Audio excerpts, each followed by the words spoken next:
Hi there, Veronica here from Century 21 Leading Edge Realty. I'm coming on to share something with you guys. So you hear all the doom and gloom about the market and it's slow and all that insanity going on right now. And I'm talking to other realtors and they're telling me they're slow and nothing's happening and blah, blah, blah. I'm not having that problem, but I know that a lot of realtors are. So I thought for fun, I kind of thought, hey, let's see what Google has to say about this. So I went onto Google and I typed in what to do in a slow real estate market. And Google, as you know, Google has the answers to everything. So Google came up with 7 items on what to do in a slow real estate market. So I'm going to share those items with you, and they're all correct. They are all correct. So the first item, if you are a seller, price your home aggressively. Meaning, gone are the days where, you're going to get hundreds of thousands of dollars over asking, although it can still happen if you've got the right realtor on your side, the right marketing, depending on your competition, all that good stuff. But those days of, hey, I just want to try, those days are gone. And if you try and you try for too long, it is going to definitely affect your final sale price, and you will end up selling for less than you would have had you listed it properly when you first hit the market. So definitely price your home aggressively. That doesn't mean underprice it. It just means make sure your price point is within fair market value, because that is what is going to yield you the best possible price at an early stage in the game, and probably the terms that you're looking for right up front as well. The second item was quickly cut your price. So in other words, if you are priced at a certain price point and that price point is too high, it's really easy to know that. If you're not getting a lot of showings right away, it's because you're overpriced. If you were getting a ton of showings and you're not getting any offers, you are likely then again overpriced. So your property's meeting the standards for the buyers. They're coming out to look at it. They might even like it, but they're leaving and going somewhere else, which means something else is holding more value to them. So value, again, always boils down to price. So don't drop the ball here. If things are not going in the direction that you need them to, make your decision on price and adjust your price accordingly quickly. Third thing that it came up with is the most important, and that is finding the right agent is critical. Okay? If you don't get any of these 7 right, get this one right, because if you've got the right realtor, they're going to make sure they get all 7 of these and anything else that is important done for you, and you won't have to worry about it, and they will take all of these into account. So finding the right realtor is critical. A realtor is not a realtor is a realtor is a realtor. We are not all created equally. So you want to make sure that you have a realtor or choose a realtor that has your best interest at heart, that understands your wants and needs, your timelines, your situation, etc., and a realtor that has some strong marketing skills and some amazing negotiating skills. So definitely finding the right realtor is critical. The next one they listed is curb appeal. So you want to make sure that your property looks fantastic inside and out. A lot of people seem to forget about outside, and outside can be tricky in the winter months. We've got snow, we've got slush, we've got rain, all of that. You want to make sure that you've got great curb appeal right from the get-go. Remember, first impressions last.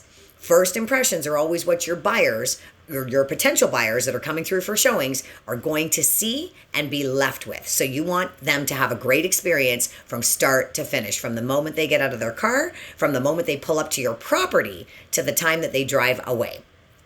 Staging. So I'm not a realtor that believes that you have to stage everything. Definitely. I'm by no means that realtor. Sometimes you don't have to stage it all. Maybe your property looks fantastic just the way it is. Maybe there's a little bit of staging involved. Staging doesn't always have to mean actual physical staging either. Nowadays, you can do virtual staging as well, although there are big differences, and we can chat about that if you want to. But definitely staging. So where I'm going to go with the staging thing is that buyers are very picky right now, and they can be. That's the market that we're in. They can be picky. So you want to make sure that you are aware of your competition. You are aware of what else is available to those same buyers that are looking in your area, looking in that price range, looking for that same type of home, and be very aware of how you stack up to the competition. You want to make sure that your property shines in its best possible light but you basically want to be the better listing. You want to be the one that when they all come out and look at, all 5 of them, they're going to pick yours. So your realtor can definitely help you with that, but you definitely want to make sure your property is showing in its best possible light. The next item, simple, fix stuff, fix things.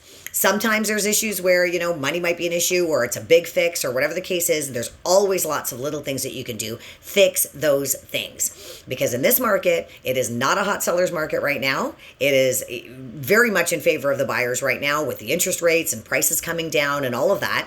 Fix the little things that you can. You will find that you can do that in a very costly manner. Fix those items, because if you don't, the first thing that they're going to be saying, and they can right now, is, oh, well, with your property, we've got to do this and we've got to do that and we've still got to do this. And they are always going to equate that to money, and it is going to affect the final sale price that you get if you get an offer at all.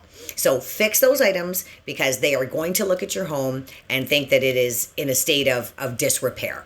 And that's not what you want. You want your home to present as move-in ready. And if there are any little issues, you want to make sure that they come across as no big deal. We can get to those when we get to those.